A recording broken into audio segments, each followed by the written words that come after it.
Good morning. This is my first Saturday free for a very long time, for months. I think it will be my last Saturday free for a couple of months to come. So yay! Protagoras, day 9. All this is done by those best able to do it, that is, by the wealthy. And it is their sons who start their education at the earliest age and continue it the longest. When they are finished with teachers, the state compels them to learn the laws and use them as a pattern for their life. Lest left to themselves, they should drift aimlessly. It's funny, it's kind of, I don't know if that's anymore, but there was a time, a few years back, when I heard that if people don't know what to study in the Netherlands, they study law. If they want to study, but they just don't know, and they don't really have a specific, I want to be that, or I want to be that. You know how, when children are not yet good at writing, the writing master traces outlines with a pencil before giving them the slate, and make them follow the lines as a guide in their own writing. Well, similarly, the state sets up the laws, which are inventions of the good lawgivers of ancient times, and compels the citizens to rule and to be ruled in accordance with them. Whoever strays outside the lines is punished, and the name given to his punishment, both among yourselves and in many other places, is correction, intimating that the penalty corrects or guides. Seeing then that all this care is taken over virtue, both individually and by the state, are you surprised that virtue should be teachable, and puzzled to know whether it is? There is nothing to be surprised at. The wonder would be if it were not teachable. Why then, you ask, do many sons of good men turn out worthless? I will tell you this too. It is nothing surprising. If what I said earlier was true. I have allergies. So I'm not really sick, I just have allergies this time of the year.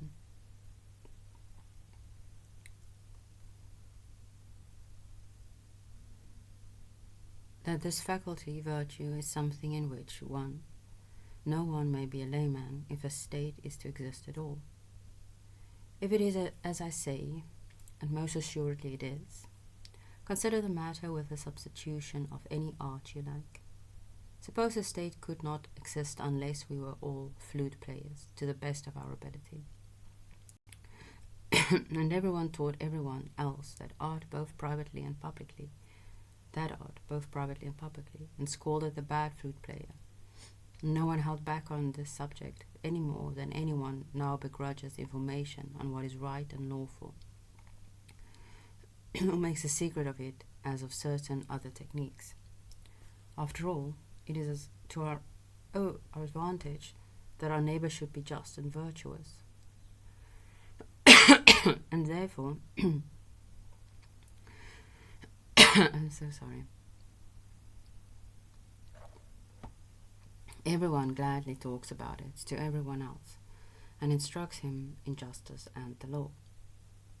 If then, as I say, so this almost the same sentence, I think it rings a bell, is in the Apology. So it's one of Socrates' defenses of himself, like, why would I corrupt the youth if it's to my best advantage if those around me are just and virtuous? Who the hell would do that? Then you only harm yourself if you corrupt those around you. If then, as I say, it were so with flute playing, and we will all showed equal eagerness and willingness to teach one another, do you think, Socrates, that the sons of good players would become good players in their turn any more than the sons of bad ones?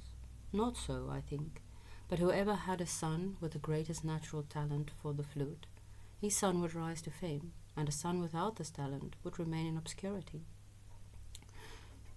The son of a good performer would often be a poor one, and vice versa.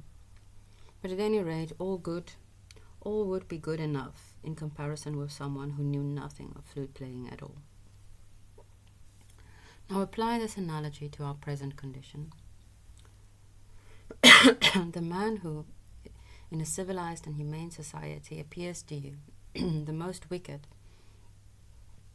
must be thought just, a practitioner, as one might say, of justice, if one has to judge him in comparison with men who have neither education nor courts of justice, nor laws, nor any constraint compelling them to be continually heedful of virtue. Savage, in fact, like those whom the playwright Protagoras brought onto the stage at last year's Linnaea. If you found yourself among such people like the man-haters of his chorus, you would be only too glad to meet Eurybates with a Prenodas, and would bitterly regret the very depravity of our own society. But as it is, you are spoiled, Socrates, and that all are teachers of virtue to the best of their ability, and so you think that no one is.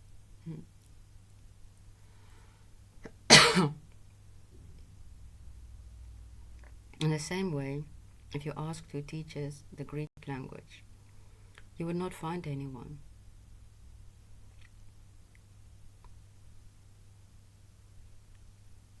And again, if you looked for a teacher of the sons of our artisans in the craft which they have in fact learned from their father to the best of their ability, and from his friends in the same trade, there again I don't think it would be easy to point to a master.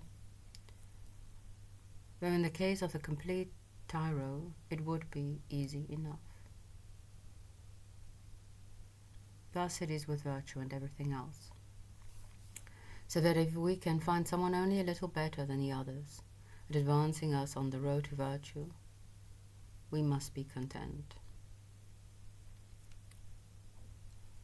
So trying to find the great amongst the good. Okay, there's truth in this. If virtue is... Plato is big on justice. And justice, in a certain sense, could be seen as complying to the codes of conduct of your society, which most of the time do try to protect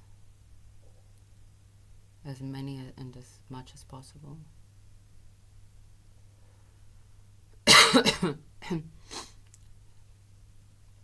Because we do learn how to behave as we are learning how to speak. No, that's not what we do in society. Polite. We very much learn to be polite. And what is right and wrong in a given society? No, don't take that toy, it's not yours.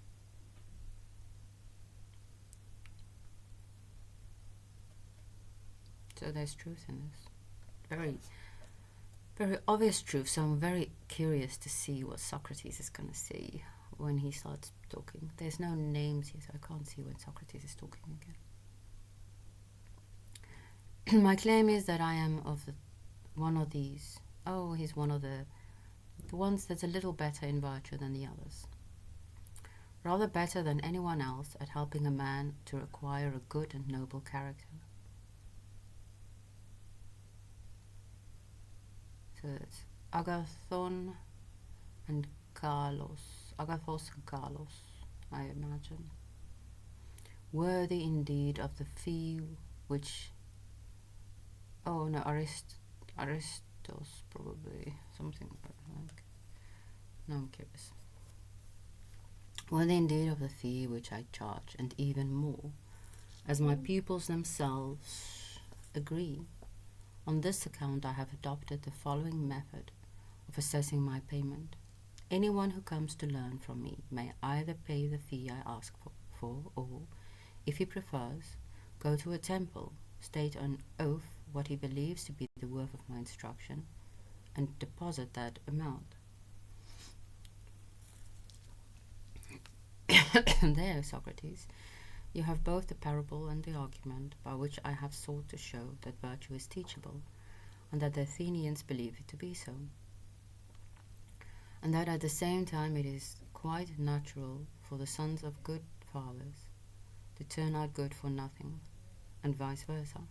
Why, even the sons of Polycletus, who are contemporaries of Paralus and Xanthippus there, cannot hold a candle to their father, nor can the sons of many other craftsmen.